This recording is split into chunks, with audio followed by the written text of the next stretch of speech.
انا قبل ما نبنيو ولا قبل ما نبداو في الشونتي باش نبداو لي زيتاب ديال التيغاسمون اللي هما هادو اللي غندويو عليهم.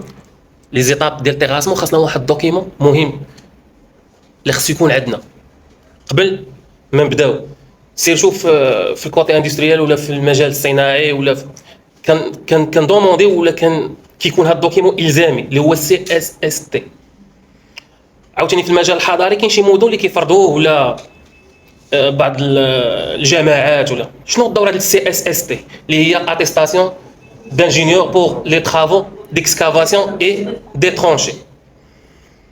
هاد الدوكيمون كيعطيك المعلومات، كنديروا دراسه للتربه، كنعرفوا نوع التربه، لويتود دو سول، واش ديك السول واش فراجيل ولا سوليد، واش كومباكتي واش مزيان. يعني هنا غنعرفوا انواع ديال لي تيب دو سول، كاين الروك الا والباتشي غنعرفوا كيعطينا تيب دو سول.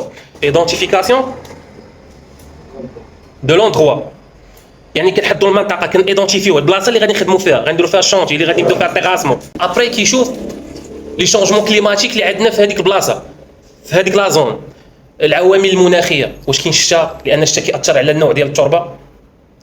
كما طرا ديك خطره القروه اللي سمعتوا في الجرف ماتوا فيها بنادم، صوبوها قادوها طاحت ديك الشتا اللي طاحت هذا العام، جاو يخدموا موراها ما داروش، ما عاودوش قلبوا الصول، يعني الارض ما بقاش كما خلاوها في الاول.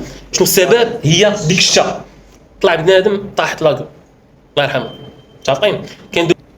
من بعد كنشوفوا لي زوغ فاكتور والعوامل الاخرى، مثلا اللي ناقضوا واش عندنا فرشات مائيه لتحت، سيركيلاسيون روتيير، يعني لي زونجا اللي كيمشيو ويجيو، ما كتمشي مثلا لونجا ولا لي فييكول عموما، مثلا كاميو لو ثقيل، كاميو تمو غاديين داك الكاميو ثقيل رموك كاع، سمعت دك دك دك دك، هذيك الدك ديك كيدير الفيبراسيون، اهتزازات.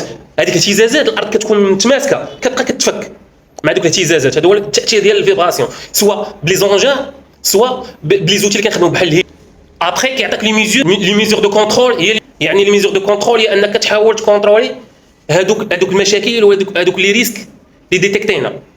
مثلا نوع على حسب نوع التربه غنشوفوا واش غنديروا البلانداج باش نحميو الباروا الحافه، تنعرفوا باش ما تريبش، ما يبقاش لنا ايفوندغمون دو باروا، انهيار الحافه. مثلا كنشوفوا ليكليراج الاضاءه، نشوفوا الوغ كيعطيك لي ميزور دو كونترول ولا الميزور دو بريفونسيون، الاجراءات اللي خصك دير باش تخدم بطريقه امنه. كيعطينا داك الدوكيمون سي اس اس تي، على اثرو ديك الساعه كناخذوا لي زوتوريزاسيون اللي غنحتاجوا باش نبداو التيغاسمون، سواء بيرمي دفوي سواء رخصه الحفر. متفقين؟ واضحه؟